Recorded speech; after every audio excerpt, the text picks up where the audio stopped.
Good evening. It is Friday, March 4th. It's the first Friday of the month, and we are just at the top of the hour. It's going to be 9 p.m. Eastern evening, and we are live streaming on the UniVoz server, as well as on YouTube. And if you can hear the sound of my voice, please do let us know in the chat room.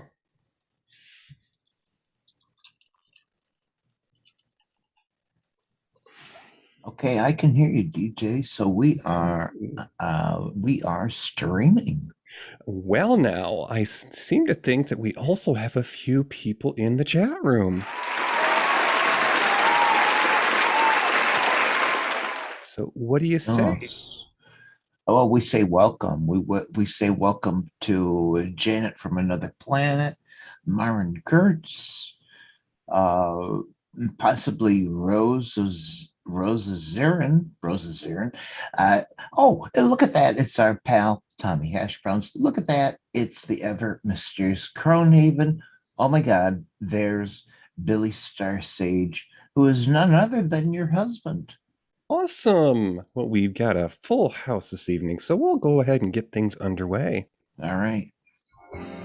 Good evening and welcome to the beautiful historical Marionette Theater.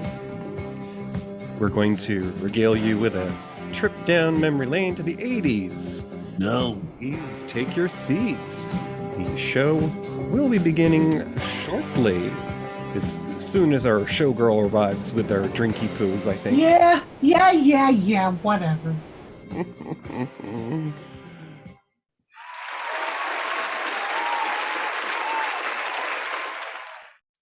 Oh, good evening, Mr. Smelly. It's so nice to see you. Yeah.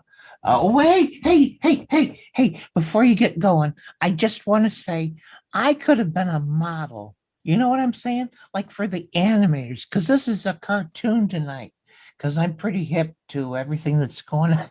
Hi. And tonight's an animation, and they could have used me as a model for one of the athletes. I'm just telling you right now. Does anybody care? Oh, sure. Right, DJ, we care. Yeah. Gertie, is there any truth to that rumor that you used to use that pickup line that Jack did in Titanic to draw you like one of his French girls? Oh, for heaven's sakes. I used that long before he did. Listen, anyways, get on with it. I don't care. Am I supposed to do the stupid intro now? Yes, and thanks for the fresh doily for my cocktail glass here. We don't want to mark up the fine furniture here in the Marionette. Yeah. Okay, doily you and doily him. Anyways, I'll go down and do the stupid intro. Okay, bye. All right, watch your tootsies there. All right, bye. Okay, here she goes. Nearly 3,000 years ago in ancient Greece, persons with athletic ability gathered in the spirit of camaraderie and sportsmanship. Now just imagine a world where animals more closely resemble humans. You know, walking, talking, developing table manners. Some of our world leaders could learn a thing or two. Anyways, put these evolved animals in a similar setting, and you have the basis of tonight's film. Grab a pair of those old-fashioned high running shorts. Sexy. And some kibble. It's time for Animalympics, starring the voices of Gilda Radner and Billy Crystal.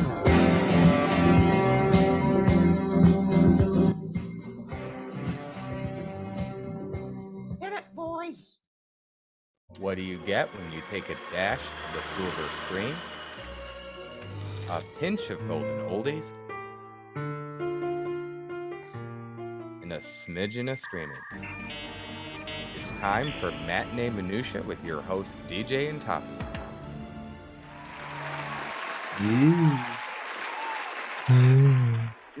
Righty-tighty. You know, Toppy, we're just a week away from changing our clocks again. Can you? Oh my God, already? Okay.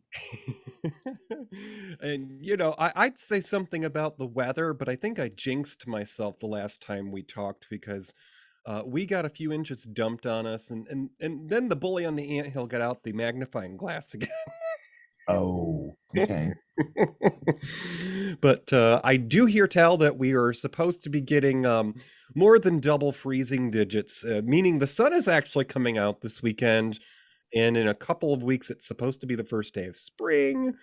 And you know what the spring brings? It brings St. Patrick's Day and Easter. Now, do you enjoy the Shamrock Shakes? Well, you know what? I'll be honest with you. I've never had an actual, honest to God, Shamrock Shake. I guess it's McDonald's, but I guess it's like it's like it's like peppermint or something. Is that it? Yes, it's green, so you'd think it's wintergreen, but it's more like peppermint. And I've had better at home. Yeah, I'm sure. But No. and the other question that brings to mind is Easter. Are you a fan of the deviled eggs? Oh, I love deviled eggs. Oh yeah. Oh See, yeah, yeah. my favorite recipe for deviled eggs includes Worcestershire. Mm-hmm. Yes, and Yeah, I did say Worcestershire because I dated a New Englander. That's how you pronounce it. there you go. Worcestershire. I just call it Worcestershire. Anyways, no, love the deviled eggs. Oh, oh, So this is a program from the early 80s that we're going to be oh discussing yeah. tonight. This takes me back, Toppy. Now, I know you were ahead of the class, in the days of school, A little bit. me and but this brings back memories of the corded cable boxes Oh God.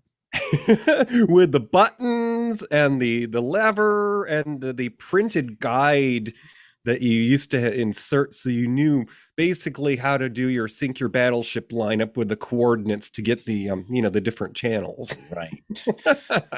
Because we're talking way back in the 80s. And I guess this little cartoon that was shown was most prominently shown on HBO. That's what you're talking about. Yes, sir. The home box office. And this was originally a feature that was supposed to air on NBC, kind of a companion to the Olympics footage that was being aired at that time. But of course, as we all know, our folks behind the Iron Curtain there, they weren't playing nice with their neighbors and they invaded a country. I'm having Gee, deja vu. yeah, like, oh, gee. Anyways, So that's President uh, Carter said, we're not going to the Olympics this year. NBC canceled the coverage, of course, and then they sold this little gem to the new folks that just launched a few years before at the home box office. So for those of you who yeah. may not be,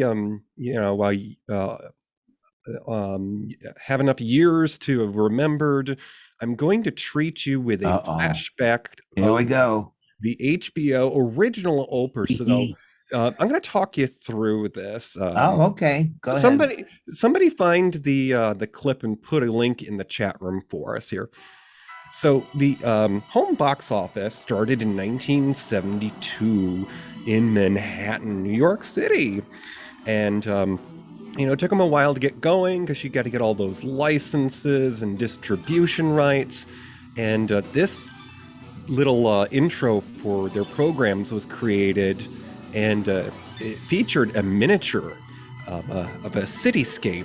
And of course, that eventually ended up in the stratosphere in the sky when there was a big explosion like a mothership entering the Earth's atmosphere. Yeah, here we go, baby. Play it loud. And you just enter into the mothership that's the HBO logo, and it dissolves like you've been beamed aboard, and you're sitting inside the viewing room, like you're right here at the Marionette Theater.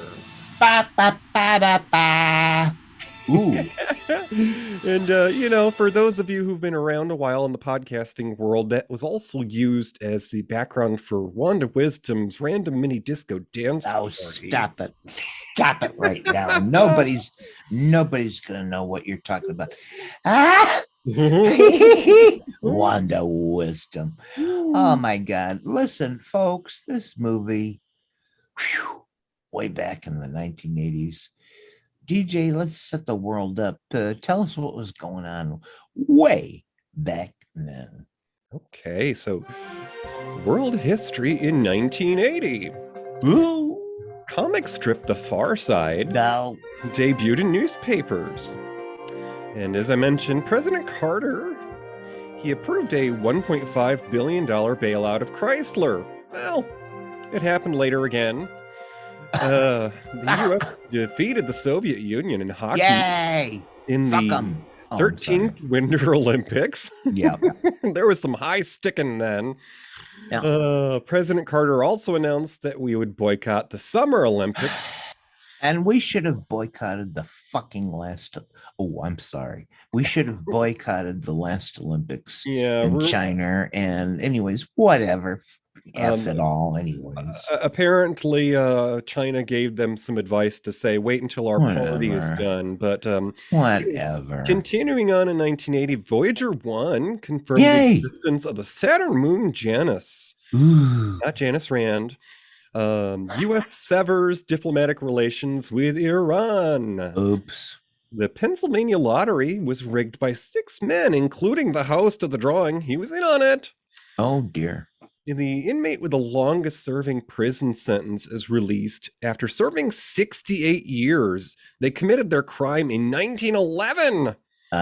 Whoopsie. It was probably DNA evidence. That's how it usually works out. Anyways, I don't know. Truly. So we only have a few more things here. Department of Education began operation. Empire Strikes Back was released. Pac-Man. Yeah. That was the best one, DJ. The best one. I'm telling you. I don't care who says what. Empire Strikes Back was the best Star Wars. Anyways. And here's a game that Toppie's still playing, Pac-Man. It was the best-selling arcade game of all time. It released in 1980. Senator Ted Kennedy. He won several state primaries, but failed to get the Democratic nomination for president. Well, maybe we wouldn't have had Reagan, huh? Yeah. Former California Governor Ronnie Reagan won the Republican Party nomination. Whoopee! Robert Redford, Hubba Hubba, made his directorial debut in a film that we discussed just this past fall, Ordinary People. Well, yeah, check it out, folks. And last but certainly not least, Andrew Lloyd Webber's Phantom of the Opera debuted in London's West End, and we also talked about the movie version of that. Yeah, we did. That's right. Well, look, folks, there were some celebrity boys. DJ always tries to find people that I can't pronounce the name of, or I don't know anything about them. Let's start off with start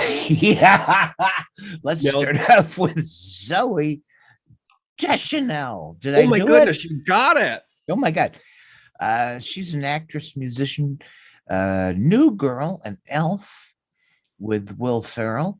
Then there's, here we go. Christina Ricci.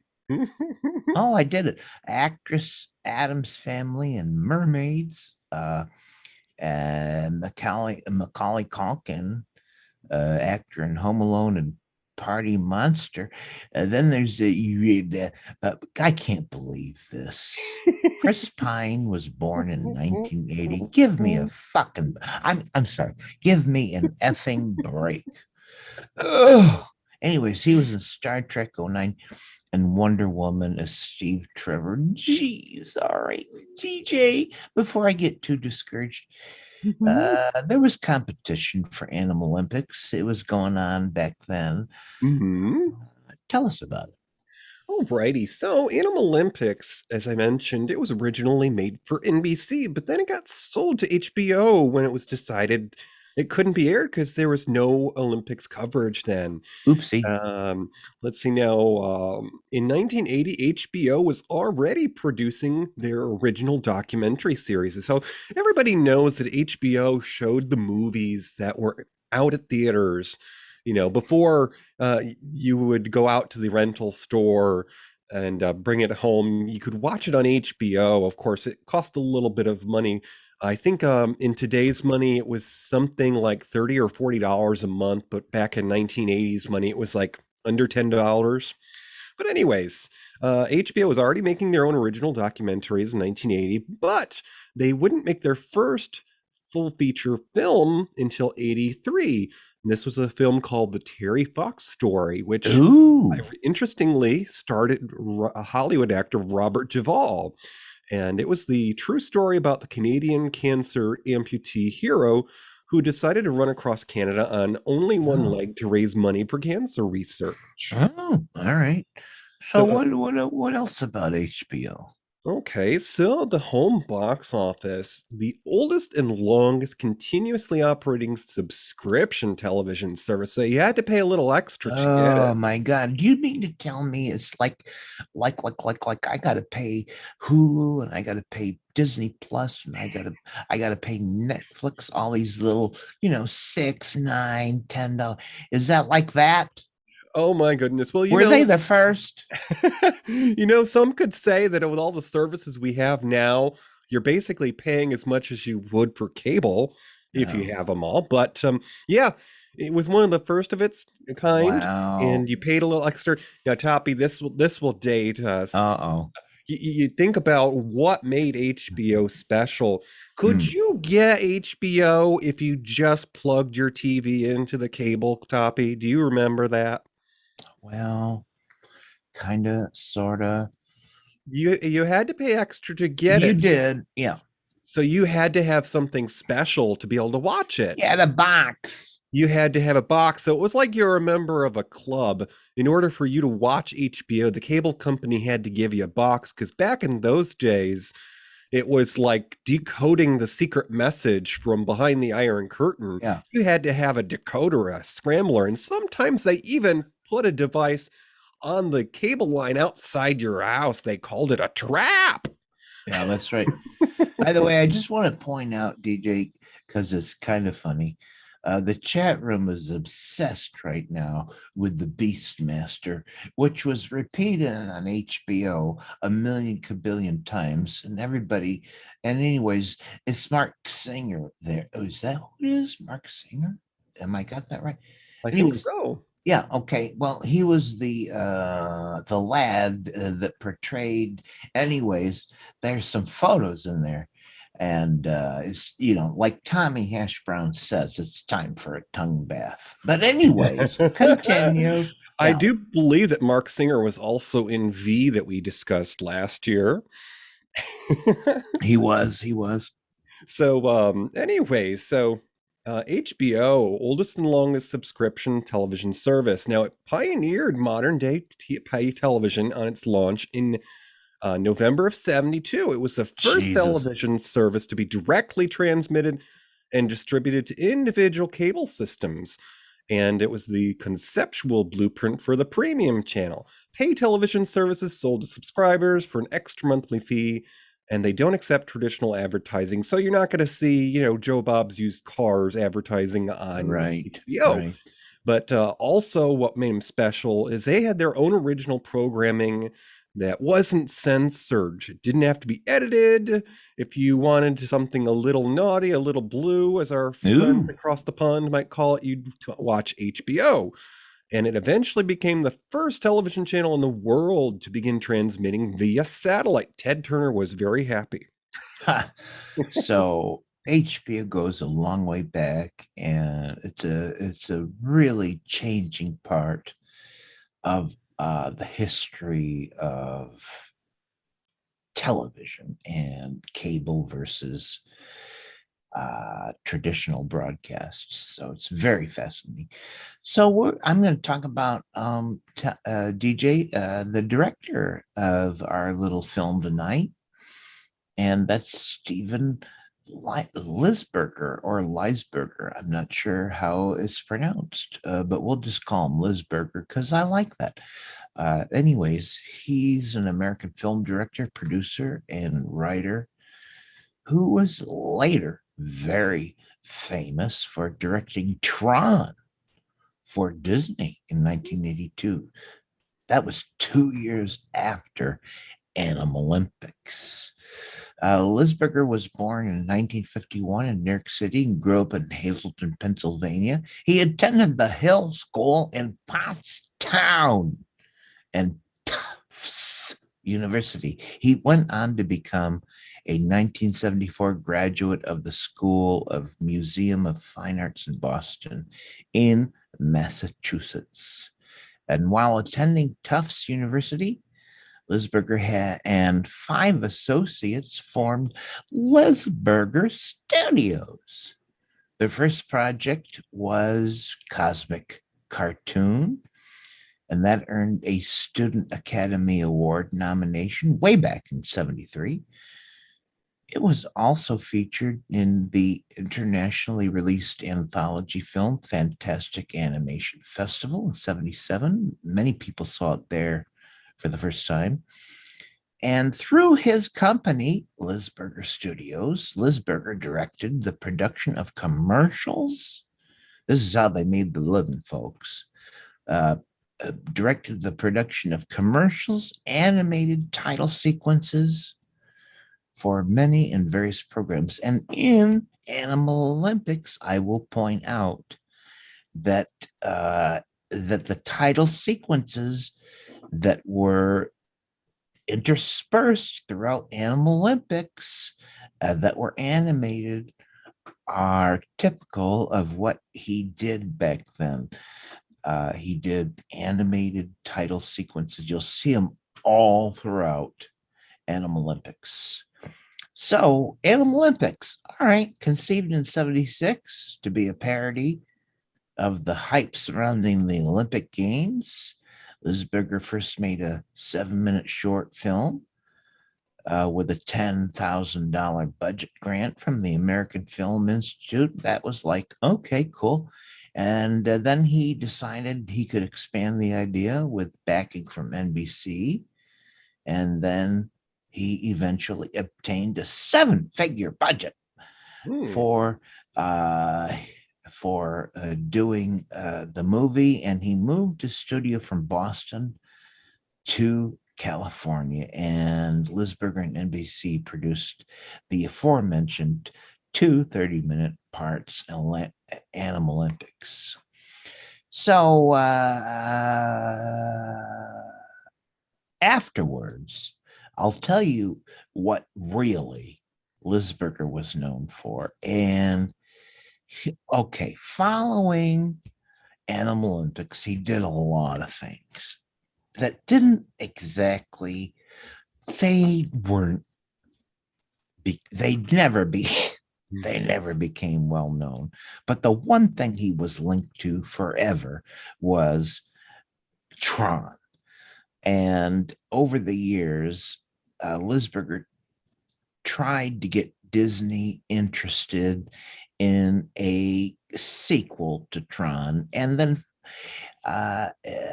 he eventually somehow convinced Disney to develop a Tron sequel. But it just languished. You know how many Hollywood productions just languish in development hell for years, which is what this did. But eventually, Lisberger got Disney to green light Tron Legacy, and it was released in 2010. And Lisberger was the producer. It was a success in the box office, and it was followed by a television series, Tron Uprising. DJ, I have a question for you. Do you remember Tron Legacy? And do you remember anything about a television series? I don't remember there being a television series, but I do know about Tron Legacy. In fact, you probably wouldn't be surprised to know that I might have a copy. I'm not surprised. But it was a very, very beautifully done movie, and of course they had to cast some eye candy in it. I want to say that it could be Bradley Cooper that's in this film. Let me see real quick. I'm gonna look at the wires and tubes here, and it's called Tron Legacy. Okay, while you're doing that, I just want to congratulate the chat room for doing a series of postings that evolved Arnold Schwarzenegger as Conan, and eventually evolving into Sean Connery as I don't know what he was. He was a space. It was a early, anyways. Oh, you have to be there. Yes. Yeah, you have to be there in the chair. Zardoz, thank you. And anyways, it's very humorous, and yeah. It looks like an ad for a fetish store. Well, kind of. Those waist-high boots on Connery. Anyways, you know what? We're destined to do that movie, Zardoz. I think so. I mean, any dark alley we could go down. I mean, honestly, I don't know why it's escaped us thus far, but anyways. I think that the dark alleys have the best popcorn. Well, kind of. Oh, so I was perhaps wrong. Tron Legacy, I had, of course, Jeff Bridges from the original, but it also had soap opera star and yes, more sci-fi folks. Bruce Boxleitner, who was on Babylon 5, was in the 2010 Tron Legacy film, as well as James Frain, who was in the sci-fi series Orphan Black, and Star Trek Discovery as young Sarek. Now, I think Bruce Boxleitner and Jeff Bridges were in the original Tron. You know, I don't. Well. I think you're probably right. I know that Bruce Boxleitner was married to, I want to say, Melissa Gilbert of Little House fame for a while. All right. I thought you were going to say somebody in Star Trek, because we always bring it back to Star Trek. But anyways. Well, I already got my double mention in there. That's right. Well, you know what, DJ? Is it time for the half-hour thing? Or, I think so. Let's do that. We got some music for you this time, folks. Yeah, we're going to step on over here to our concession stand, where Madame Gertie is just whipping up some treats in the celebration of the 80s. Marshmallow treats and Pop Rocks. DJ, Pop Rocks. Mm-hmm. Exactly. All right, go ahead. So this is a song from the soundtrack to Animalympics, which actually had a very limited release. It's sort of collectible, but if you look in the right places, YouTube, you could find some bits and pieces. So this is about 3 minutes of the opening song in the spirit of the Olympics. Go for it. Yeah, and also, DJ, I just want to say the score for this cartoon, I think, was one of the biggest things going for it. So listen in. Woo, get down. There was disco in this. Oh, yeah. There we go. Everybody dance. You gotta work. You gotta work.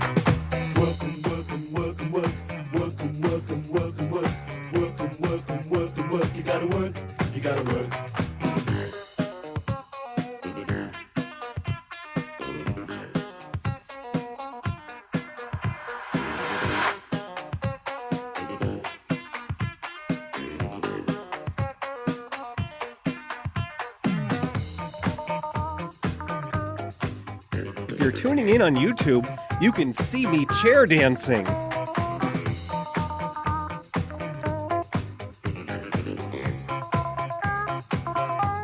I'm getting whiplash. Friends will try to put you down. Go for it.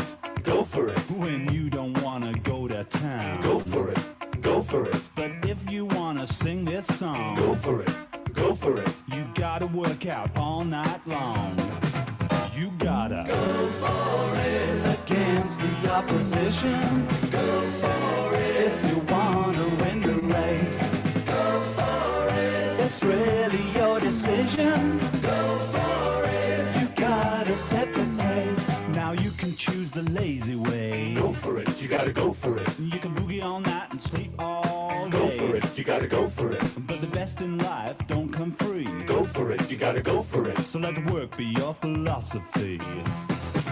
You gotta Go for it against the opposition. Go for it if you wanna win the race. Go for it. It's really your decision. Go for it. You gotta set the pace. For inspiration, we all need a mama and a papa. 'Cause to find a reason not to work is easier than harder. Yeah. Go for it against the opposition. Go for it if you wanna win the race. Go for it. It's really your decision. Go for it. You gotta set the pace and work.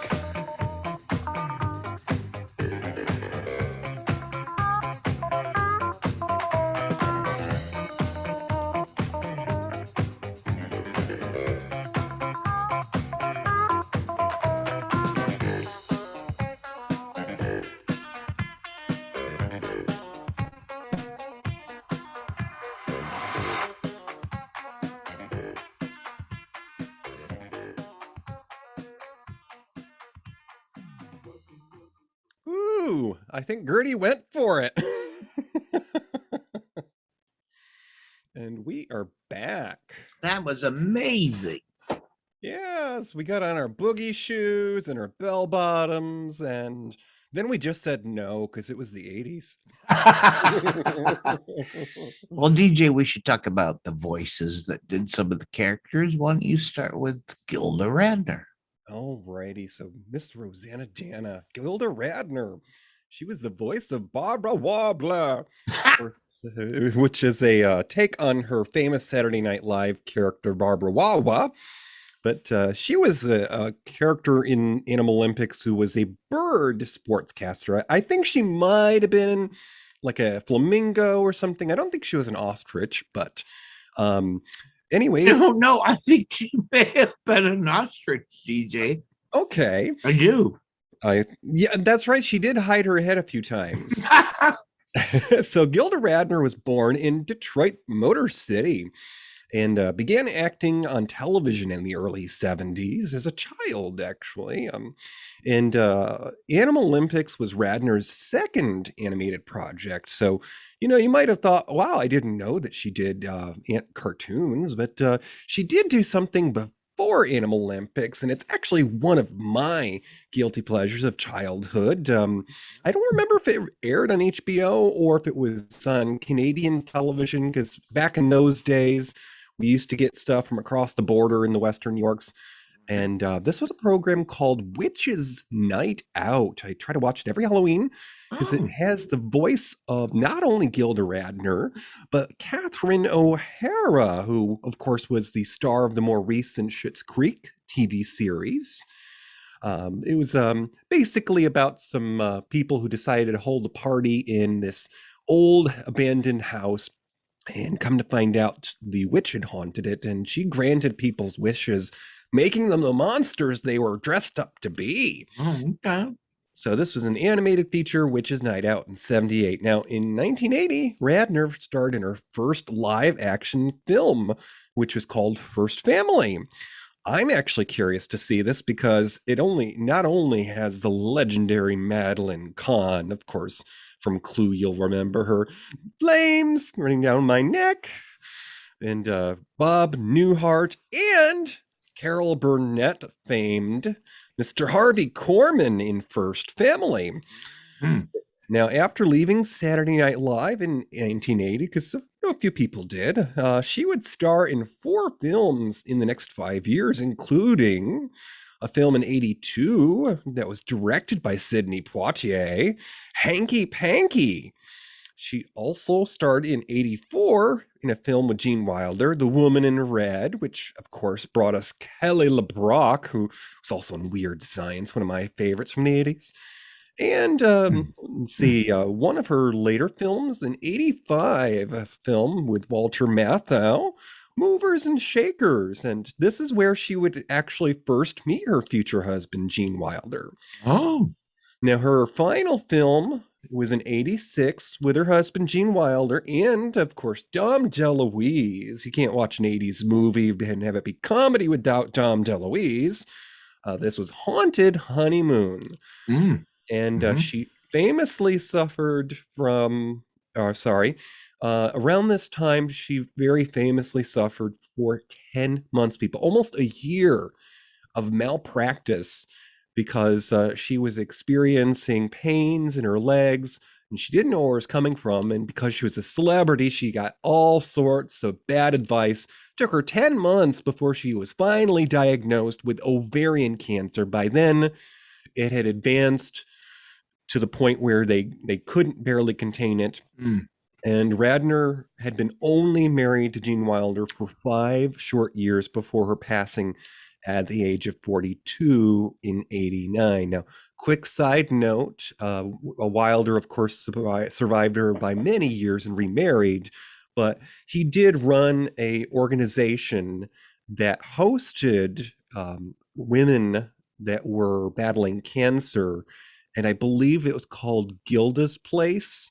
There were actually several locations throughout the country, including one in Western New York and Rochester. Hey, awesome. Let's talk about Billy Crystal. He did the voices of the other major characters in the movie. Billy Crystal was born in 1948. He's an American actor, comedian, director, producer, and writer. You know him well. He gained prominence in the 70s and 80s for television roles such as Jody Dallas on the ABC sitcom Soap, which I think he kind of famously played a gay character, didn't he? He did. One of the first openly gay characters on television, I believe. Yeah. He was also a cast member and frequent host of Saturday Night Live back then. And then, well, Crystal sort of booted up and became a film star during the late 80s and 90s. You would have seen him in critical and box office successes such as, well, here my notes say Rabbit Test in 78. But I'm sorry. I don't think Rabbit Test was a box office success by any means. I'm not even sure it was a critical success. It was simply an early role for Billy Crystal. Anyways, he went on to do in 86, Running Scared. He went on to do The Princess Bride, a small role in heavy makeup in 87. He did Throw Mama from the Train, also in 87. He did Memories of Me in 88. I think this is where he kind of broke through, really, When Harry Met Sally in 89. Oh, yeah, also, with Meg Ryan. Yeah. I think that was a big breakout. And right after that, in 91, he was in City Slickers. I think that was another big breakout. He did Mr. Saturday Night in 92. He did Analyze This in 99. And Parental Guidance in 2012. He also provided the voice of Mike Wazakowski in Monsters, Inc., that franchise. And he voiced another character in Cars, another animated feature in 2006. So Billy Crystal, long career. And there you go. We got another little voice actor in Animalympics. Who is it? We sure do. Now, of course, as you're watching this, each of the characters is an animal type. And we have rabbits, we have turtles, we have dogs, we even have what do you call them? Not wild cats, but hunting type. There's a cheetah. That's what I'm trying to say. And one of the characters in this, I believe, was a turtle, and he was the host of some of the narration of these sports events, the sportscaster. His character's name was Keen Hacksaw, and this is Mr. Harry Shearer. Now, Mr. Shearer was born in Los Angeles, and to hear his voice, you cannot mistake him. He has similar qualities to people like Walter Cronkite, which he was probably trying to evoke in Animalympics. But he began acting on television as a child in the 50s. And by the mid 70s, Shearer became a regular in supporting roles on Saturday Night Live, of course. So this was, something that probably arose from conversations around the water cooler, as we say. And shortly thereafter became the voice of the factory boss, Mr. Schatz, in Laverne and Shirley. So whenever they were in the break room and there was an announcement made, somebody got called into the boss's office, that was Harry Shearer. All right. Now, in 1989, he would be cast. So he had the fortune of being cast in the voice of a very long-running show, kind-hearted neighbor Ned Flanders in Fox's The Simpsons, which has been going on for a million years now. And he has worked primarily in television, but Shearer has played supporting roles in more than 24 films. And more recently, he appeared in the 2017 film with Owen Wilson and Glenn Close called Father Figures. To date, Shearer has 192 acting credits. This man knows how to pay the bills. It is so. I just want to mention the other thing that I think stands out about this cartoon, and that's the soundtrack. And so A&M Records in the US and Mercury Records in Europe combined and released an Animalympics soundtrack album, which is actually long out of print. It's very collectible. The music on the soundtrack was written and produced by Graham Gouldman, who performed the tracks himself along with other members of 10cc, which was a band that Goldman was a bassist for at the time. And, I have to say, the music is a good part of the appeal of this whole Animalympics thing, don't you think? It was, it certainly brought that sort of music video vibe that the 80s was introducing at that time. Yeah. Because we had all sorts of montages throughout the film there, and it helped pass the time because just like the Olympics itself, you would have certain events that took time, like the cross country running. You'd have landscapes, and sometimes you just have to, set it to music. Well, that was the clever thing about this portrayal of the Olympics. And it sort of parodied the formatting of what the networks did with the Olympics. And they'd bring in they'd show one of the events, and then just to parse time out between the next event, they'd have an interview or something. And then they'd have a prepackaged production of the life of one of the participants. Like they'd go into that. And then finally, they'd come to the next live event. So it was this cycle of just trying to keep something on the on the air while the Olympics were being covered. And it was all about just somehow keeping something up on the air. And I think this was kind of a great parody of that. There were like background interviews or whatever, or information about a star that appeared. So I think it parodied it very well. Mm-hmm.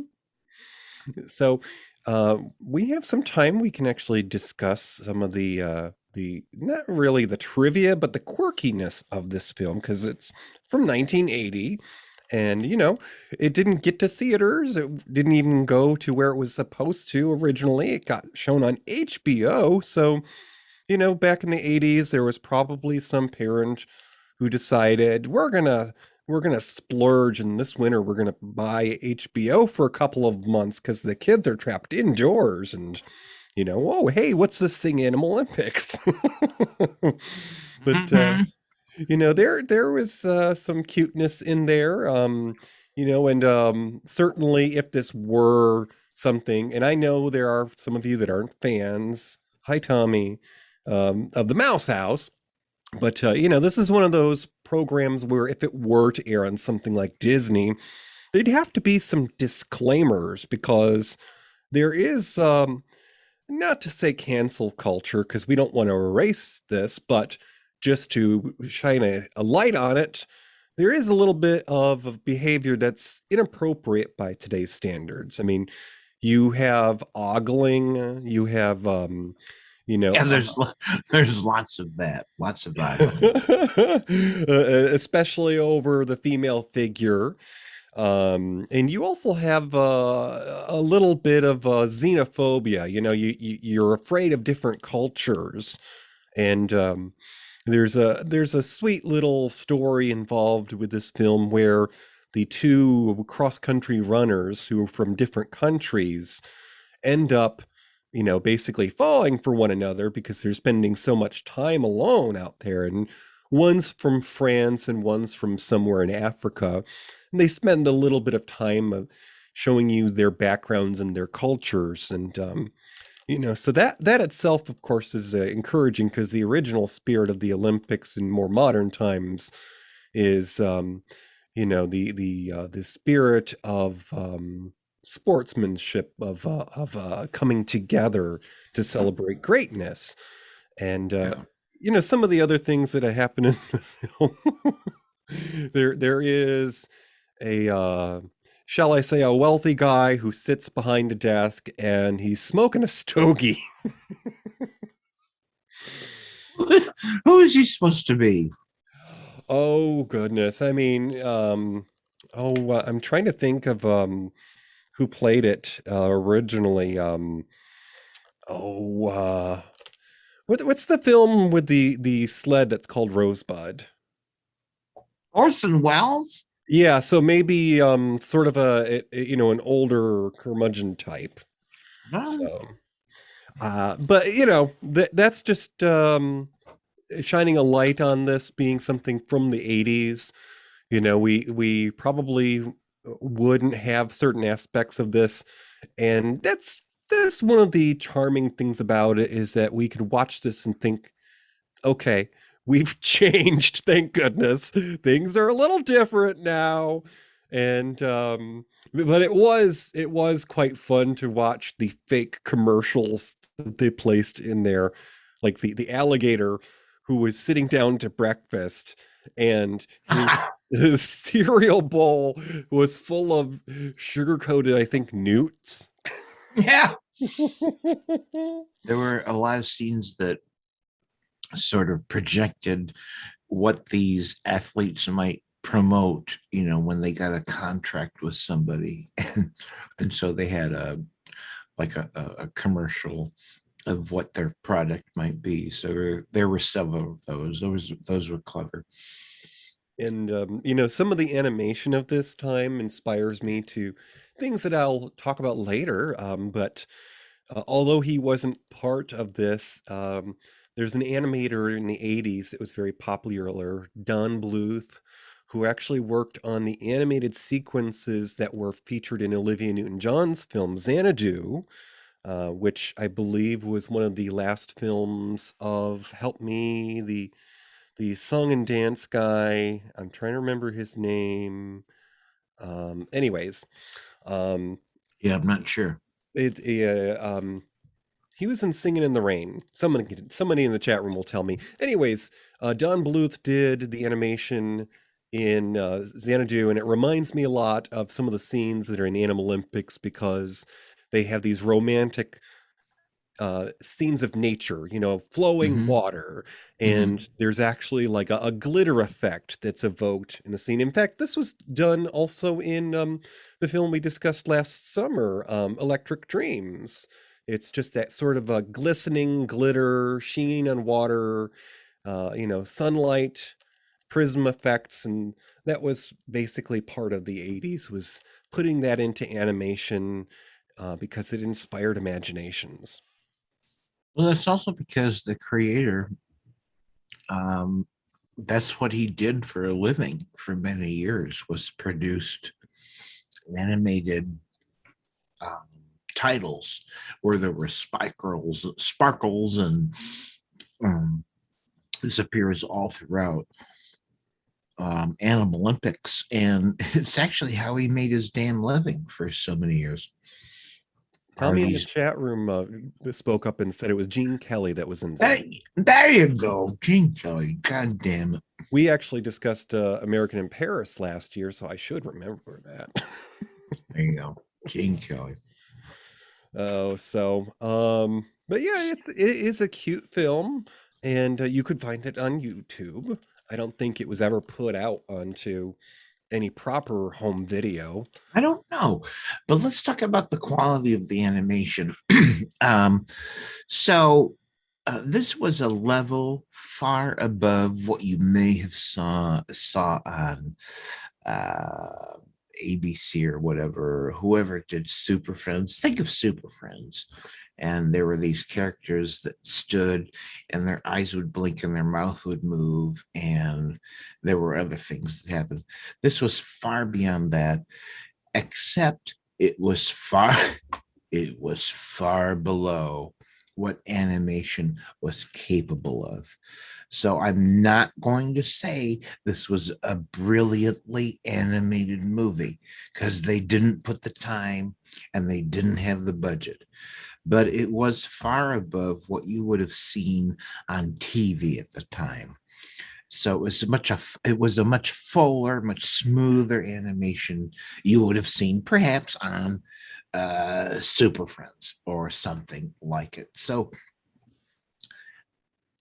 it was decent. I mean, it was about, this would have been 1980. This was before Disney started doing some animated movies that caught attention. It was before who did Toy Story? Pixar, right? Yep. It was before Pixar got up and going. Their animation was much more complex. So back here in 1980 with this production, it wasn't the greatest, it wasn't the worst, it was kind of blah in between. The character designs, well, they weren't horribly original in that you may have mistaken some of the characters in there as characters you thought you would have seen in other cartoons. I think most heavily that panther. I mean, look, that woman, jogger, who was a panther, looked like the Pink Panther on, Pink Panther. Anyways, so you know what I mean. I don't think they spent a whole lot of time on the design of the characters. They didn't have the time. They didn't have the budget. But nonetheless, they came out with this little gem. By the way, we want to acknowledge that this was a listener request. It sure was. So we'll play the sound of the loon. This was requested as a sort of a cult film. It has gained more not recognition, but of a following in more recent years, of course, because of the digital age. Now we can, see more things like this. So thank you. I think you said Mac in Florida was the Back in person Florida. who requested this. So thank you much, Mac. It was a fun little film to catch, and I actually watched it a couple of times. And I think that probably it's something that both young and old can enjoy. I mean, you don't have to buy a copy and put it on your shelf, but to me, it's more entertaining than some of the Chevy Chase movies and Will Ferrell movies. Ah, So, Toppy, we are getting up to the top of the hour. We're making our way out here to the lobby, and we have some other programs that you might enjoy if you liked Animal Olympics, or maybe if you haven't caught Animal Olympics, if you're a fan of 80s animation. there you go. So, this is our snack tray. This is our related recommendations. Now, I'll go first. All right. I have a fondness for a lot of things that are 80s. It was the, tender years of my youth. And Ute. yes, and, I'm of the age that when I was a kid, I remember for birthdays for quite a while, it was a thing that my folks would buy me a movie, my favorite movie at the time on VHS, and I would be given it as a birthday present. I remember, I think my first movie I was given for a birthday present was E.T., the Oh, extraterrestrial, wow. I All think. right. Mhm.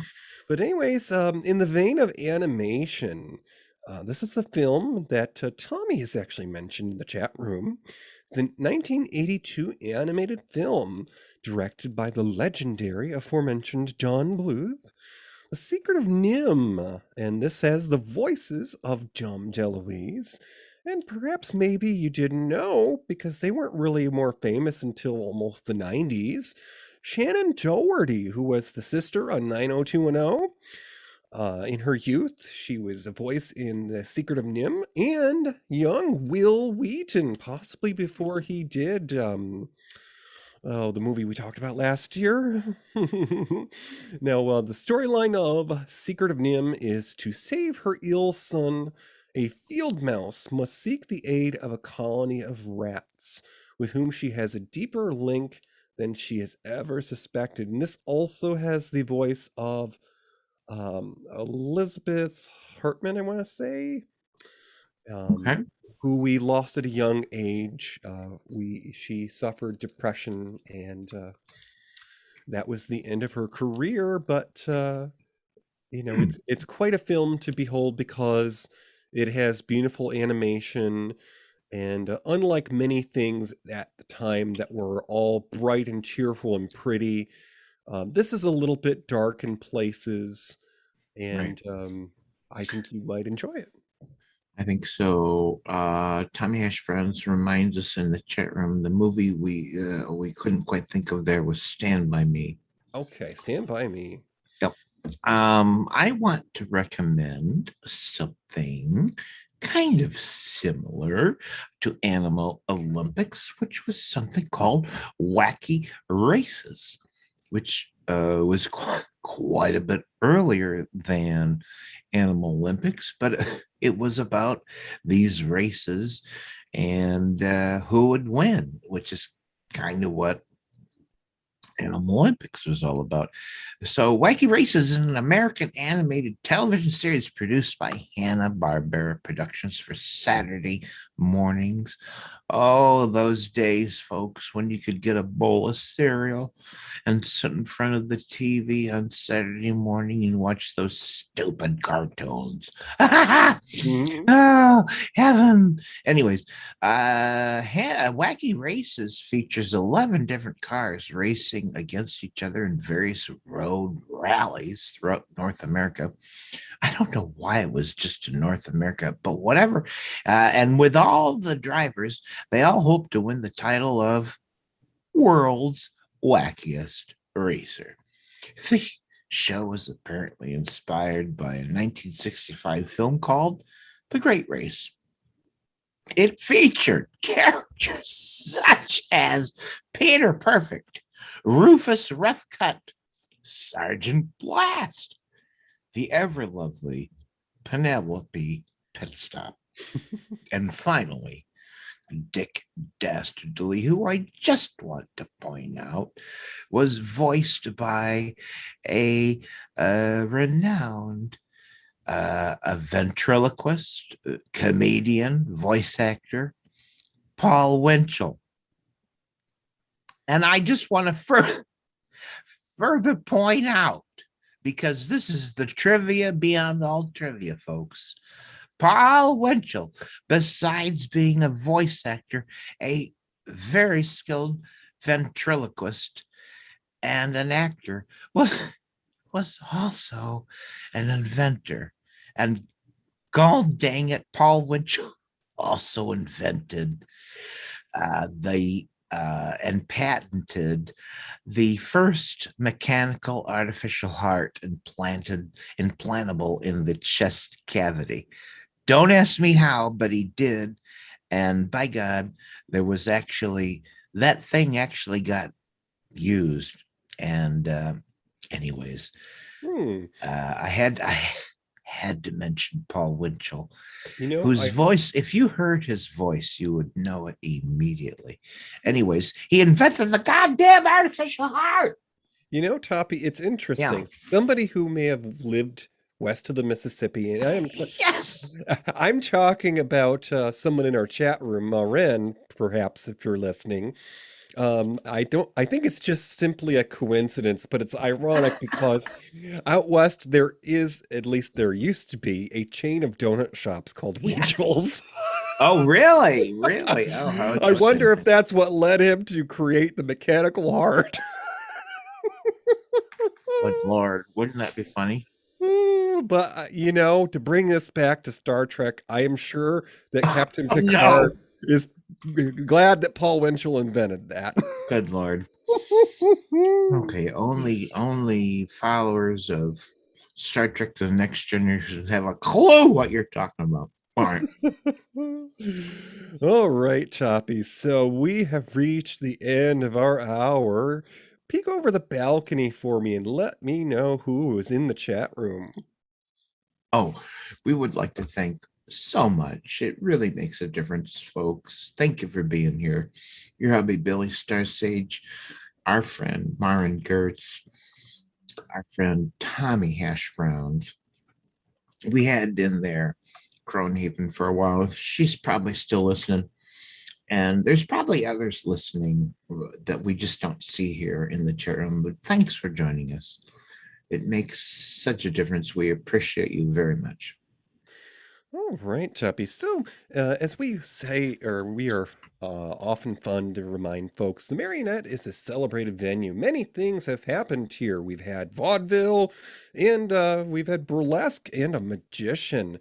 Would you reach up there on the bag of coin, or on the shelf, and find me that bag of coins? Oh, yeah. Here you go. Here you go. All right. What's coming up next?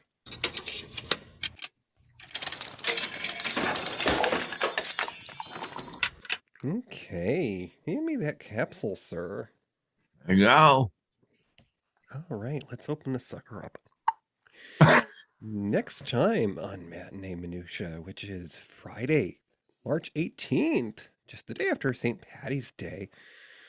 All right, so this is a 60s film, and it's a blind, uneducated Caucasian woman is befriended by a black man who becomes determined to help her escape her impoverished and abusive home life by introducing her to the outside world.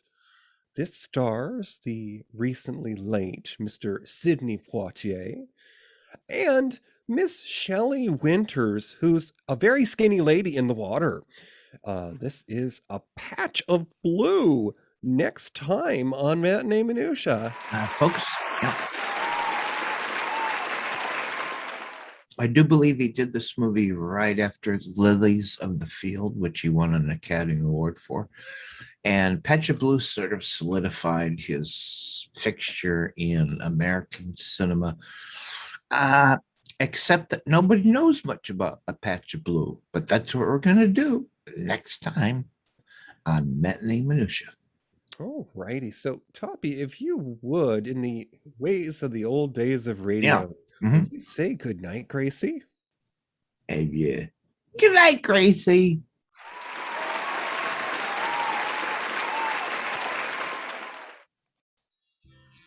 Thank you for listening to Matinee Minutia. Our show streams live on the first and third Friday of the month. Go to univozpods.net, click the tower for streaming audio. Enter Discord for our chat room. You can find our show anywhere you listen to podcasts. Find us on Twitter at Matinee Minutia, Find our group on Facebook. or visit our webpage at matineeminutia.com.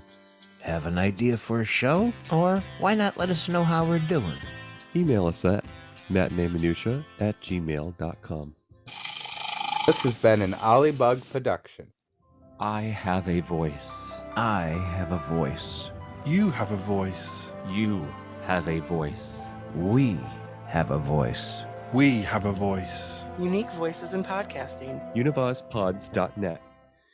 And in tribute to that wacky drag queen hostess with the mostest, I'm going to play us out with the HBO original theme and do a little dance here. Oh, here we go.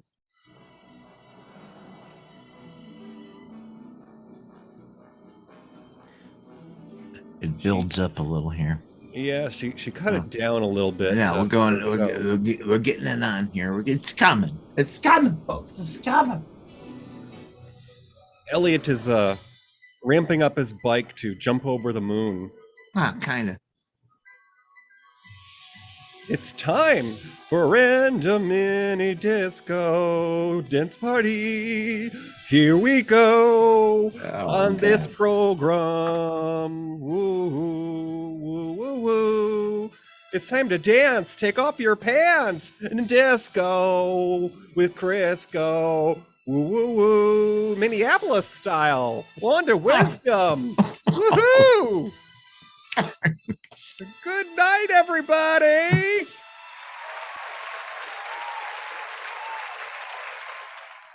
I'll take us off the stream. Okay. And let me end the recording.